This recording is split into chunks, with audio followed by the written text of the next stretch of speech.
West Bengal state university education 5th semester DSC 1 স্টুডেন্টদের জন্য আজকে আমি এই ভিডিওটি বানিয়েছি।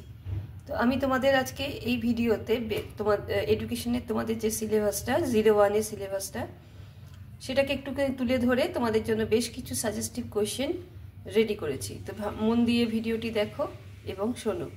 তোমাদের এবার যেটা রয়েছে, প্রথমেই সবার আগে একটা কথা বলে রাখি যে 5th সেমিস্টারের ডিএসসি সাবজেক্টগুলো কিন্তু আলাদা আলাদা কলেজে আলাদা আলাদা সাবজেক্ট কোড ব্যবহার করা হয় বা আলাদা আলাদা সিলেবাস ফলো করা হয়। তো তোমরা সবার আগে নিজেদের কলেজে কোন সিলেবাসটা পড়ানো হচ্ছে সেটাকে একটু কনফার্ম করে নেবে।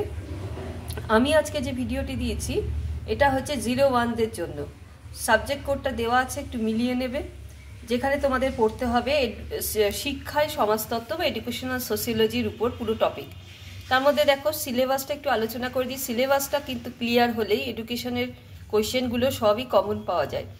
তো সিলেবাসের প্রথমেই রয়েছে সমাজতত্ত্ব, সমাজতত্ত্বের সংজ্ঞা, প্রকৃতি, পরিধি। তারপরে রয়েছে ইউনিট 2 এর বিতে রয়েছে শিক্ষাশ্রয়ী সমাজবিদ্যা, যার মধ্যে প্রকৃতি, পরিধি, শিক্ষা ও সমাজতত্ত্বের মধ্যে বা সমাজবিদ্যার মধ্যে সম্পর্ক। তো একটা জিনিস এখানে খেয়াল রাখবে যে সমাজতত্ত্ব, সমাজবিজ্ঞান, সমাজবিদ্যা এগুলো কিন্তু বিভিন্ন রকমভাবে বাংলায় করা হয়।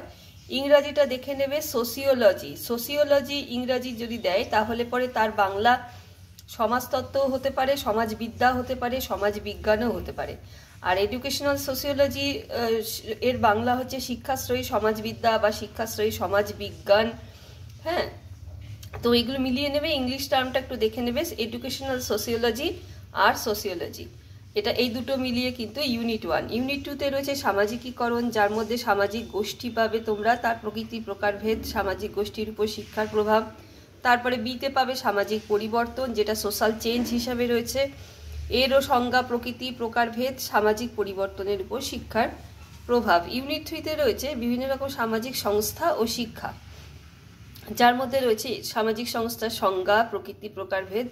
আর শিক্ষার সামাজিক সংস্থা রূপে পরিবার ও বিদ্যালয়ের প্রভাব বা ভূমিকা। এবার আমি বেশ কিছু সাজেস্টিভ কোয়েশ্চেন তোমাদের সঙ্গে শেয়ার করছি। প্রথমেই তোমরা রেডি করবে সমাজবিজ্ঞান বা সমাজতত্ত্ব, যেটা আমি বললাম, ইংরাজিটা মিলিয়ে দেবে। সোসিওলজি এর প্রকৃতি, শিক্ষার সাথে সমাজবিজ্ঞানের সম্পর্ক। তারপর সামাজিক গোষ্ঠী কাকে বলে, বিভিন্ন প্রকার সামাজিক গোষ্ঠীগুলি সম্বন্ধে লেখো বা এর প্রকারভেদ আলোচনা করো। তারপর শিক্ষা সামাজিক সংস্থা বলতে কি বোঝায়, এর প্রকৃতি বা বৈশিষ্ট্য, প্রকারভেদ।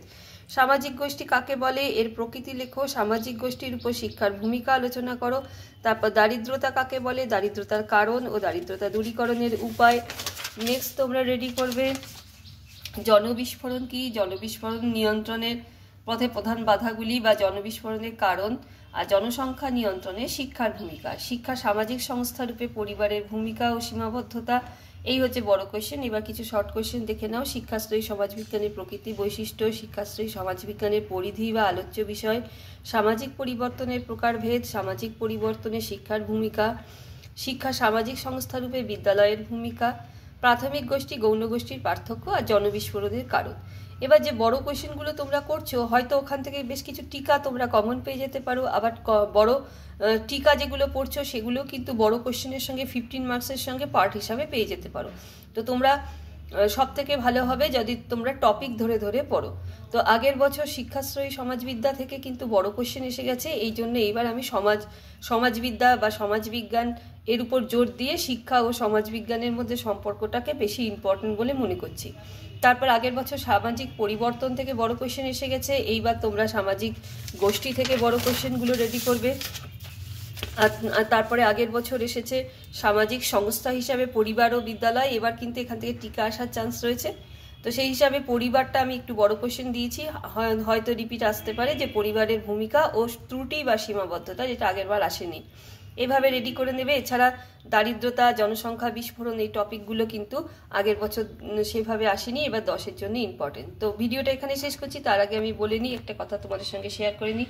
সেটা হচ্ছে আমি প্রাইভেট টিউশন অনলাইন পড়াচ্ছি এই তোমাদের এডুকেশন সাবজেক্টের উপর। যদি কারোর মনে হয় যে তোমাদের প্রাইভেট টিউশন দরকার বা নোটস দরকার, তোমরা আমার সঙ্গে এই হোয়াটসঅ্যাপ নাম্বারে কন্ট্যাক্ট করে দিও। ভিডিওটা এখানে শেষ করলাম। কেমন লাগলো জানিও, কমেন্ট করো, লাইক করো, আর নতুন হলে অবশ্যই সাবস্ক্রাইব করো।